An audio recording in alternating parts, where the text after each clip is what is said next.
Hello friends, welcome to my channel. I am Rajkumar Vishwakarma. Friends, आज की इस वीडियो में हम लोग जानेंगे इंटेलिजेंस ब्यूरो की तरफ से security assistant and multitasking staff के लिए वैकेंसी निकल कर आई है, तो उसका ऑनलाइन एप्लीकेशन फॉर्म हम लोग किस प्रकार से अप्लाई कर सकते हैं।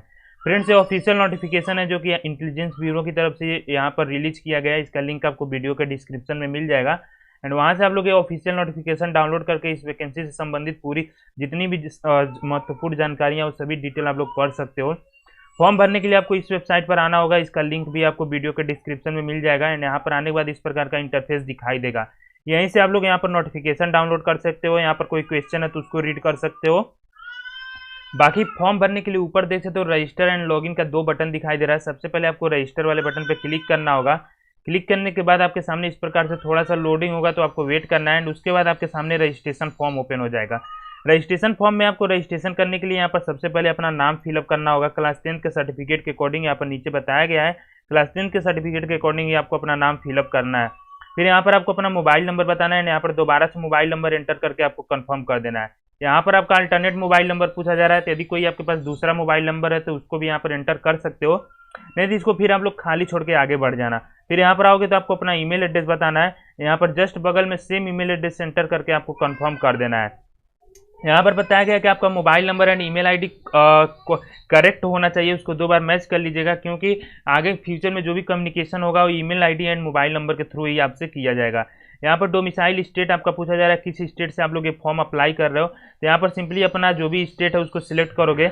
स्टेट सेलेक्ट करने के बाद यहाँ से आपसे पूछा जाएगा यहाँ पर सब्सिडरी इंटेलिजेंस ब्यूरो या फिर किसके लिए आप लोग अप्लाई करना चाहते हो, कहाँ के लिए। टोटल 3 है, लखनऊ, मेरठ एंड वाराणसी। तो जहाँ के लिए भी आप लोग अप्लाई करना चाहते हो सिंपली उसको सिलेक्ट करोगे। उसके बाद यहाँ पर पूछ रहा है कि आप लोग 40% या फिर उससे अधिक परसेंट के साथ विकलांग हो। यदि हाँ तो यस करोगे, नहीं तो फिर इसको नो करोगे। उसके बाद यहाँ पर कैटेगरी पूछ रहा है, किस कैटेगरी से आप लोग बिलोंग करते हो, जनरल, ओबीसी, एनसीएल या फिर एससी। जो भी आपकी कैटेगरी है उसको सिलेक्ट करोगे। यहाँ पर पोस्ट नेम बताओगे किस पोस्ट के लिए आप लोग अप्लाई कर रहे हो। तो यहाँ पर देख सकते हो security assistant and motor transport के लिए। अगर यहाँ पर सपोज अगर मैं लखनऊ को छोड़ यहाँ पर वाराणसी सिलेक्ट करता हूँ, तब यहाँ पर फिर मैं कैटेगरी पूछेगा, तो जो भी कैटेगरी आपका कैटेगरी सिलेक्ट करोगे एंड यहाँ पर देख सकते हो, यहाँ पर मतलब यहाँ पर देख सकते हो जहाँ के लिए आप लोग अप्लाई करोगे उसके अकॉर्डिंग यहाँ पर पोस्ट आपको देखने को मिलेगा। फिर नीचे आओगे तो यहाँ पर देख सकते हो एक डिक्लेरेशन है, इसको टिक करोगे। टिक करने के बाद नीचे यहाँ पर एक कैप्चा आएगा, कैप्चा फिलअप करोगे। कैप्चा फिलअप करने के बाद यहाँ पर रीवेरीफाई वाले बटन पे आपको क्लिक कर देना है। रीवेरीफाई वाले बटन पे आप लोग क्लिक करोगे तो यहाँ पर आपने जो भी डिटेल अब तक फिलअप किया है उसका एक प्रीव्यू आएगा। प्रीव्यू में आपको सभी डिटेल्स मैच कर लेना है, जैसे आपका नाम हो गया, स्टेट हो गया, यहाँ पर किस सब्सिडरी के लिए आप लोग अप्लाई कर रहे हो, फिर यहाँ पर विकलांगता या फिर mobile number, email ID, category वगैरह, ये सब आपको मैच करना है। उसके सामने एक छोटा सा बॉक्स आएगा, इस बॉक्स को टिक करना है। टिक करने का मतलब ये होता है कि आपने पार्टिकुलर डिटेल मैच कर लिया है। सिंपली यहाँ पर सभी डिटेल्स को टिक करते जाना। टिक करने के साथ साथ उन डिटेल्स को आपको अच्छे से मैच भी करना है। उसके बाद नीचे आओगे, यहाँ पर सबमिट का बटन दिखाई देगा, इस पर क्लिक करना है। क्लिक करने के बाद इस प्रकार से एक प्राइवेसी नोटिस आएगा, इसको एग्री करना है। एग्री वाले बटन पर क्लिक करने के बाद अलर्ट आएगा, इसको ओके करना है। ओके करने के बाद आपका रजिस्ट्रेशन कंप्लीट हो जाएगा। रजिस्ट्रेशन कंप्लीट होने के बाद इस प्रकार से रजिस्ट्रेशन नंबर जनरेट हो जाएगा, इसको आपको क्लोज कर देना है। अब आपका रजिस्ट्रेशन हो चुका है। अब आपको एप्लीकेशन फॉर्म फिलअप करना है। इसके लिए ऊपर देख सकते हो यहाँ पर 2 बटन आ रहा है, go to application and log out का। तो आपको गो टू एप्लीकेशन वाले बटन पर क्लिक करना है। क्लिक करने के बाद थोड़ा सा यहाँ पर लोडिंग होगा, जब तक आपका एप्लीकेशन फॉर्म ओपन होता है। तब तक आप लोग वीडियो को लाइक कर देना, चैनल को सब्सक्राइब कर लेना, ऐसे ही फॉर्म फिलअप की वीडियोज हमेशा पाते रहने के लिए। उसका लोडिंग कंप्लीट हो गया। नीचे आओगे तो यहाँ पर अब आपको एप्लीकेशन फॉर्म टोटल 4 स्टेप में भरना है। पहले एलिजिबिलिटी क्राइटेरिया, फिर कम्युनिकेशन डिटेल, फिर क्वालिफिकेशन एंड लास्ट में यहाँ पर कुछ डॉक्यूमेंट्स अपलोड करना होगा। इसमें यहाँ पर कुछ डिटेल आपका पहले से ही लिख कर आ जाएगा, तो इन सभी को छोड़ देना है। फिर यहाँ पर आपको अपना जेंडर बताना है, मेल फीमेल। यदि आप लोग पुरुष हो तो मेल सेलेक्ट करोगे, महिला हो तो फीमेल। फिर यहाँ पर आपको अपना डेट ऑफ बर्थ बताना है। डेट ऑफ बर्थ यहाँ पर डायरेक्टली टाइप नहीं हुआ, तो इसके लिए बगल में यहाँ पर एक कैलेंडर का आइकन आ रहा है, इस पर क्लिक करोगे। क्लिक करने के बाद यहाँ पर सबसे पहले आप लोग ईयर सेलेक्ट करोगे, उसके बाद यहाँ पर मंथ पे टैप करोगे, उसके बाद यहाँ पर डेट पे आप लोग सिंपली टैप करोगे। उसके बाद यहाँ पर सिटीजन ऑफ इंडिया आपको सिलेक्ट कर लेना है कि आप लोग भारतीय नागरिक हो। उसके बाद नीचे आओगे तो यहाँ पर पूछ रहा है कि एक डोमिसाइल सर्टिफिकेट आपको सबमिट करना होगा जब आपका डॉक्यूमेंट वेरिफिकेशन होगा। ये चीज़ आप लोग यहाँ पर नोटिस करना है। यहाँ पर नोट में लिखा गया है कि आपका निवास प्रमाण पत्र होना चाहिए जब आपका डॉक्यूमेंट वेरिफिकेशन होगा। तो डॉक्यूमेंट वेरिफिकेशन से पहले आपको निवास प्रमाण पत्र यानी डोमिसाइल सर्टिफिकेट बनवा लेना है। यहाँ पर पूछ रहा है कि आपके पास डोमिसाइल सर्टिफिकेट है, तो इसको आपको यस कर देना, नहीं है तब भी यस कर दो एंड उसके बाद उसको बनवा लेना। किसी भी साइबर कैफे से आप लोग बनवा सकते हो। यहाँ पर आपका नाम लिख कर आएगा, यहाँ पर आपको अपने फादर का नाम एंटर करना है। तो जो भी आपके फादर का नाम है यहाँ पर सिंपली एंटर करोगे एंड जस्ट बगल में यहाँ पर आपको अपने मदर का नाम एंटर करना है। उसके बाद यहाँ पर आपका मैरिटल स्टेटस पूछ रहा था, यदि आपकी शादी हो गई है तो मैरिड टिक करोगे, शादी नहीं हुआ तो अनमैरिड। उसके बाद यहाँ पर रिलीजन पूछ रहा था, यहाँ पर आपको अपना धर्म बताना है। उसके बाद मोबाइल नंबर ईमेल आईडी आ जाएगा, इसको छोड़ देना है। नीचे आओगे तो यहाँ पर एग्जाम सेंटर चूज करना है, टोटल 5 एग्जाम सेंटर चूज करोगे। एग्जाम सेंटर से में सबसे पहले आपको स्टेट सेलेक्ट करना है, किस स्टेट में आपको एग्जाम सेंटर चाहिए। सपोज मुझे उत्तर प्रदेश में चाहिए। अब उत्तर प्रदेश के लिए यहाँ पर प्रीफर्ड एग्जाम सिटी पे आओगे तो यहाँ पर उत्तर प्रदेश में जितना भी एग्जाम सेंटर होगा वो सभी एग्जाम सेंटर यहाँ पर आ जाएगा। तो यहाँ पर आप लोग अपना एग्जाम सेंटर चूज कर लोगे। उसी प्रकार से आप, क्योंकि मैं एक डेमो फॉर्म फिल कर रहा हूँ इसलिए मुझे ज़्यादा नहीं मैच कराना है, तो मैं यहाँ पर जल्दी जल्दी से कोई भी डिटेल सिलेक्ट कर लेता हूँ एंड आगे बढ़ता हूँ ताकि वीडियो ज़्यादा लंबा ना हो। उसके साथ साथ फिर से एक बार रिक्वेस्ट करूंगा, अगर वीडियो अच्छा लगे तो वीडियो को लाइक कर देना है। कोई क्वेश्चन हो तो नीचे कमेंट करके आप लोग मुझसे पूछ सकते हो। एंड यदि ये फॉर्म आप मुझसे भरवाना चाहते हो तो मेरा व्हाट्सएप नंबर आपको वीडियो के डिस्क्रिप्शन में मिलेगा। व्हाट्सएप के थ्रू मुझसे मैसेज कर दोगे, मैसेज के थ्रू यानी व्हाट्सएप पे अपना डिटेल दोगे, मैं आपका फॉर्म फिलअप कर दूंगा। 50 रुपीज़ आपको अलग से चार्ज पे करना होता है फॉर्म फिलअप का। अब यहाँ पर चूंकि आपने पहले से इसको नो किया हुआ है कि आप लोग विकलांग नहीं होते, नो आ जाएगा। यहाँ पर पूछ रहा है कि आप लोग एक सर्विसमैन होते, उन लोगों के लिए होता है जो लोग पास्ट में कभी भी आर्मी नेवी या फिर एयरफोर्स में शॉर्ट सर्विस कमीशन या फिर किसी के भी थ्रू यदि सर्विस कर चुके हैं, उस केस में उनको यस करना होता है, नहीं तो इसको नो कर देना है। फिर यहाँ पर पूछ रहा है कि आप लोग ऐसे विक्टिम के डिपेंडेंट हो जो कि 2002 में गुजरात राइट्स में यहाँ पर तो विक्टिम रहे हो, यदि हाँ तो यस करोगे, नहीं तो इसको नो करोगे। फिर यहाँ पे एंटी सिख राइट्स ऑफ 1984 में यदि कोई विक्टिम रहा हो एंड उसके आप लोग डिपेंडेंट हो तो यस करोगे, नहीं तो इसको नो करोगे। फिर यहाँ पर कुछ और पूछ रहा है, यदि आप लोग स्पोर्ट पर्सन हो तो यस करोगे, नहीं तो इसको नो करोगे। फिर यहाँ पर एसेंशियल क्वालिफिकेशन डिटेल पूछ रहा है कि आपके पास जिस पोस्ट के लिए आप लोग अप्लाई कर रहे हो उसके अकॉर्डिंग आपसे एसेंशियल क्वालिफिकेशन डिटेल मांगा जाएगा। तो अभी मैं एमटी के लिए अप्लाई कर रहा हूँ तो यहाँ पर पूछ रहा है कि आपके पास LMB लाइसेंस है, मतलब वैलिड लाइसेंस है मोटर कार के लिए यानी लाइट मोटर व्हीकल के लिए। यदि हाँ तो इसको यस करना होगा, यस करना भी पड़ेगा। फिर यहाँ पर पूछ रहा है क्या मोटर मैकेनिज्म का नॉलेज है, तो इसको यस कर देना है। फिर यहाँ पर पूछ रहा है कि आपके पास कोई एक्सपीरियंस है मोटर कार, कम से कम 1 साल का एक्सपीरियंस है ड्राइविंग का, यदि हाँ तो यस करना है, नहीं तो नो करना है। फिर यहाँ पर कुछ और डिटेल पूछ रहा है, इन सभी को पढ़ना है, उसके बाद ऐसा नो कर देना है। जो ना समझ में आए नीचे कमेंट करके पूछ लेना। फिर नीचे आओगे तो मैं पूछ रहा है कि आप लोग गवर्नमेंट सर्वेंट हो, यदि डिपार्टमेंटल कैंडिडेट हो, ऑलरेडी कोई सरकारी नौकरी कर रहे हो तो यस करोगे, नहीं तो इसको नो करोगे। फिर नीचे यहाँ पर सेव एंड नेक्स्ट वाले बटन पे क्लिक करोगे, यहाँ पर डेटा सेव्ड सक्सेसफुली आ चुका है, इसको ओके करोगे। अब यहाँ पर आपको अपना एड्रेस डिटेल देना है, कम्युनिकेशन डिटेल इसे बोलते हैं। इसमें सबसे पहले आपको कोरिस्पोंडेंस एड्रेस बताना है।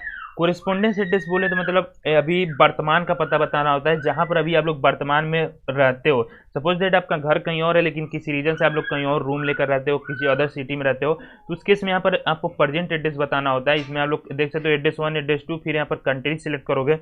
कंट्री सिलेक्ट करने के बाद यहाँ पर आपको सिंपली अपना स्टेट सिलेक्ट करना होगा, जो भी आपका स्टेट है, जिस स्टेट में अभी आप लोग वर्तमान में वो स्टेट सिलेक्ट करोगे। स्टेट सिलेक्ट करने के बाद यहाँ पर डिस्ट्रिक्ट आपको सिलेक्ट करना होगा।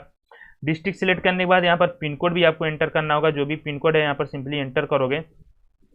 अब नीचे आ गए यहाँ पर क्वेश्चन पूछ रहा है कि आपका जो परमानेंट एड्रेस है वो सेम है कोरिस्पोंडेंस एड्रेस से, यानी नीचे आपको, ऊपर तो आपने कोरिस्पोंडेंस एड्रेस यानी कि वर्तमान पता फिलअप कर दिया, नीचे आपको अस्थायी पता बताना होगा, जहाँ के आप लोग अस्थायी निवासी हो, जिस पते पर रहते हो आप लोग, जहाँ के अस्थायी निवासी हो।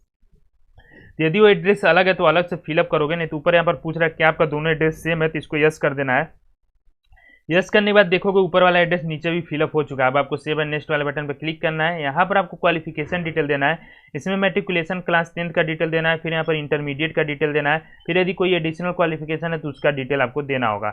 इसमें किस प्रकार से डिटेल देना है, तो सबसे पहले यहाँ पर देखिए तो आपको बोर्ड का नाम बताना होगा, किस बोर्ड से आपने क्लास 10th पास किया हुआ है। तो यहाँ पर मेरा उत्तर प्रदेश बोर्ड है तो मैं यूपी बोर्ड चूज करूंगा। यहाँ पर ईयर एंड मंथ बताना होगा, किस ईयर एंड मंथ में मैंने पास किया हुआ है, तो मैं सिंपली यहाँ पर ईयर चूज करूंगा। फिर यहाँ पर मंथ चूज करूंगा, उसके बाद यहाँ पर आ जाएगा। फिर यहाँ पर इंस्टीट्यूट या फिर कॉलेज का नाम बताना होता है, तो जो भी आपका स्कूल या कॉलेज है उसका नाम यहाँ पर लिखोगे जहाँ से आपने क्लास 10th पास किया। यहाँ पर सब्जेक्ट कॉम्बिनेशन बताना है, तो यहाँ पर सभी सब्जेक्ट का नाम आपको लिखना होगा, कामा लगा के एंड स्पेस देकर। तो मैं यहाँ पर डेमो फॉर्म फिल करना तो इसको मैं छोड़ दूंगा। फिर यहाँ पर 5 सेलेक्ट करूंगा क्वालिफाइड में। फिर यहाँ पर परसेंटेज या फिर CGPA चूज करना, तो मैं परसेंटेज चूज करूंगा। यदि आपका CGPA है तो CGPA चूज करोगे। यहाँ पर पूछ रहा है कितना नंबर आपने पाया हुआ है, यहाँ पर मैक्सिमम मार्क बताना होगा, यानी पूर्णांक बताना होगा, कितना आपका पूर्णांक था। इतना करने के बाद इधर बगल में देख सकते हो आपका परसेंटेज कैलकुलेट होकर आ जाएगा। उसी प्रकार से इंटरमीडिएट का डिटेल भी फिलअप कर दोगे। फिर नीचे आओगे तो मैं पूछ रहा है कि आपको लोकल लैंग्वेज का नॉलेज है एक्सेप्ट मतलब हिंदी और इंग्लिश को छोड़ने के बाद जहाँ के लिए आप लोग अप्लाई कर रहे हो वहाँ का लोकल लैंग्वेज आपको पता है, तो इसको आपको यस कर देना है। यहाँ पर लैंग्वेज नोन बता देना है। तो चलिए, अभी तो मैं जहाँ के लिए अप्लाई कर रहा हूँ वहाँ पर हिंदी है, तो मैं हिंदी ही लिख दूंगा। फिर यहाँ पर पूछ रहा है कि आपके पास कोई वर्क एक्सपीरियंस है, यदि हाँ तो यस करोगे, नहीं तो इसको नो करोगे। यदि है तो यस करके उसका डिटेल दे सकते हो, नहीं सिंपली नो करोगे। सेव एंड नेक्स्ट करने के बाद अब आप लोग आ चुके हैं यहाँ पर डॉक्यूमेंट्स वाले सेक्शन में, जहाँ पर आपको कुछ डॉक्यूमेंट्स अपलोड करना होगा। इसमें सबसे पहले आपको अपना फोटोग्राफ अपलोड करना है, फिर यहाँ पर सिग्नेचर अपलोड करना है, एंड यहाँ पर निवास प्रमाण पत्र अपलोड करना है। यानी कि जो हमने क्लिक किया था कि निवास प्रमाण पत्र हमारे पास है, तो उसको यस करने के बाद यहाँ पर निवास प्रमाण पत्र आपको अपलोड करना होगा। तो सिंपली इसको, अब मैंने नो करके तो नहीं, मैंने चेक किया तो यहाँ पर निवास प्रमाण पत्र आपके पास होना चाहिए। अब देखो, अपलोड करने के लिए साइज क्या होना चाहिए, तो इसके लिए यहाँ पर छोटा सा एक आई का आइकन आ रहा है, इस पर कर्सर ले जाओगे, यहाँ पर आपको पता चलेगा जो फोटोग्राफ का साइज है वो 50 से 100 KB के बीच में चाहिए, एंड जेपीजी फाइल चाहिए। इसके लिए यहाँ पर क्लिक हियर टू अपलोड वाले बटन पर क्लिक करना है। इस तरह का एक विंडो ओपन होगा, यहाँ पर ड्रॉप फाइल हियर का एक बटन आ रहा है, इस पर क्लिक करना है।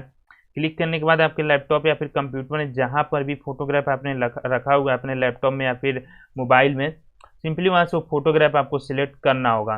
तो मैं यहाँ पर एक फोटोग्राफ सिलेक्ट कर लेता हूँ। सिलेक्ट करने के बाद यदि उसका साइज सही होगा तो इस तरह से अपलोड हो जाएगा, यहाँ पर फाइल अपलोडेड लिख कर आ जाएगा। इसको आपको क्लोज कर देना है। देख सकते हो मेरा फोटोग्राफ अपलोड हो चुका है। एक बार मैं फिर से, हाँ अभी लिख कर आ चुका है नीचे यहाँ पर व्यू अपलोडेड फोटो। देखिए, अपलोड करने के बाद इसको व्यू जरूर कर लीजिएगा, इस पर क्लिक करना है, यहाँ से व्यू हो गया। अब इसको क्लोज कर देना है।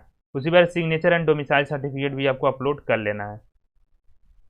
नीचे आओगे तो यहाँ पर पेमेंट मोड पूछ रहा है, तो इसको ऑनलाइन चूज करना है। उसके बाद यहाँ पर आपसे 3-4 डिक्लेरेशन मांगा जाएगा, इन सभी बॉक्सेस को आपको टिक करना है। टिक करने के बाद नीचे आओगे तो लास्ट में आपको एक कैप्चा बोला जाएगा फिलअप करने के लिए। कैप्चा आपको फिलअप करना है। जैसे मैं लाइव अगर यहाँ पर कैप्चा फिलअप करूँ तो यहाँ पर देख सकते हो कैप्चा फिलअप करना है। उसके बाद यहाँ पर प्रीव्यू वाले बटन पर क्लिक करना है। क्लिक करने के बाद आपके फॉर्म का एक प्रीव्यू आएगा। प्रीव्यू में आपको सभी डिटेल्स देखने को मिलेगा। इन सभी डिटेल्स को आपको मैच कर लेना है। यदि कहीं पर मिस्टेक लगता है तो उसको सही भी कर लोगे। यहाँ पर ओके करना है। ओके करने के बाद यदि कुछ मिस्टेक पाए हो तो यहाँ पर बैक वाले बटन पे क्लिक करके उसको सही कर दो, नहीं तो सिंपली यहाँ पर सबमिट वाले बटन पे क्लिक करो। क्लिक करने के बाद इस तरह का एक मैसेज आएगा, इसको आई एग्री करना है। एग्री करने के बाद आपके सामने SBI का पेमेंट गेटवे ओपन हो जाएगा। यहाँ पर आपको UPI चूज कर लेना है। UPI चूज करने के बाद यहाँ पर आपको QR कोड चूज कर लेना है, एंड सिंपली जो भी आपके पास गूगल पे, फोन पे, पेटीएम जो भी आप लोग यूज करते हो उसके थ्रू यहाँ पर एक QR कोड जनरेट हो गया, इसको स्कैन करके आपको पेमेंट कर देना है। पेमेंट करने के बाद आपका फॉर्म फाइनल सबमिट हो जाएगा, एंड इस तरह से पूरा फॉर्म फिल कर सकते हो। वीडियो अच्छा लगा तो वीडियो को लाइक कर देना। कोई क्वेश्चन हो तो नीचे कमेंट करके पूछ लो। चैनल को सब्सक्राइब कर लेना, एंड यदि आप लोग अपना फॉर्म मेरे थ्रू अप्लाई करवाना चाहते हो तो मेरा व्हाट्सअप नंबर आपको वीडियो के डिस्क्रिप्शन में मिल जाएगा।